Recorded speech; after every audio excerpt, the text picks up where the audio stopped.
My name's Ken Marchingo. I'm the CEO of Haven Home Safe, the very proud CEO of Haven Home Safe. I get to lead a team of over 150 people who every day make a difference to people's lives. Welcome to, I guess, the final instalment of our 40 stories in 40 weeks for Haven Home Safe. It's obviously been a big 40 years. Plenty of organisations reach this milestone, I guess, but plenty don't. For the last 25 years, we've continued to grow. We're in our 24th year of consecutive growth in this organisation. There's a whole bunch of things that we do that are different from many of our peers, many of our colleagues. One of the great stories I heard of recently, in a pub funnily enough, from a bloke who was singing folk songs. And he was talking about a guy called Callum MacLeod from the Isle of Raasay, which is off the coast of the Isle of Skye. What Callum MacLeod did was he lobbied for years to get a road between two villages on that isle. It would bring benefits to his entire island, but no one wanted to build a road. So Callum MacLeod did what many people have done time and time and time again. He picked up a pick, a shovel, a wheelbarrow, and in every spare moment of his time, he built the damn road. And that reminded me something about this place, one of the defining features of this organisation. We started off as a funded service organisation trying to address a need 40 years ago, a need for some assistance for people who were homeless, people who had nowhere to live. And we've kept doing that, but we've kept doing it differently. And I think we can divide everything we do in this organisation into one of two categories.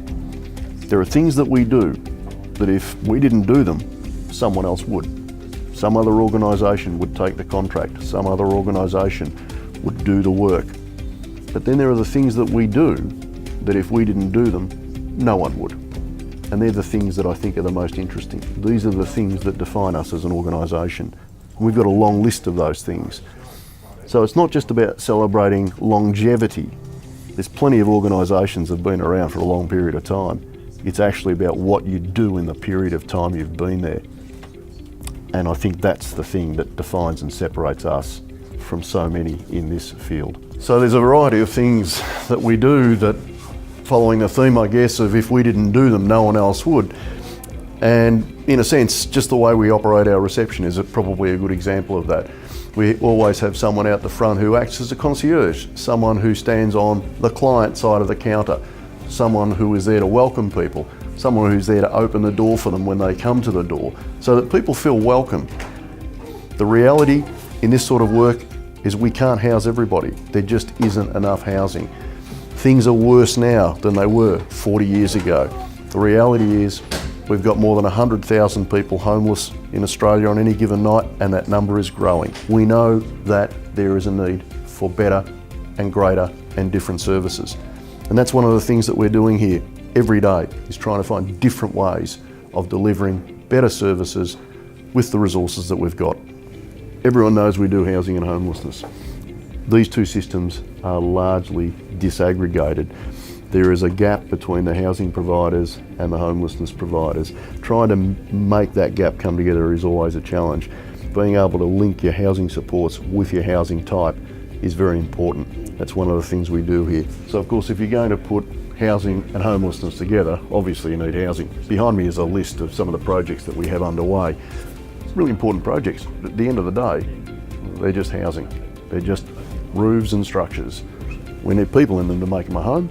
And so the more we can link up our homelessness programs with our housing programs, the better the result is going to be for everybody. But every year the organisation grows, every year our mix of services change, and every year we seem to find something really unusual and different that we can do that no one else does.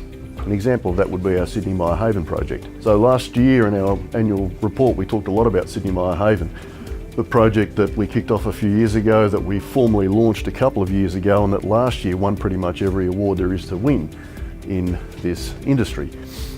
And that's all great, makes us feel good. But the real story with Sydney Myer Haven is the outstanding results we've been getting with the clients. And we've had some independent evaluation done of this project, and it is staggeringly successful.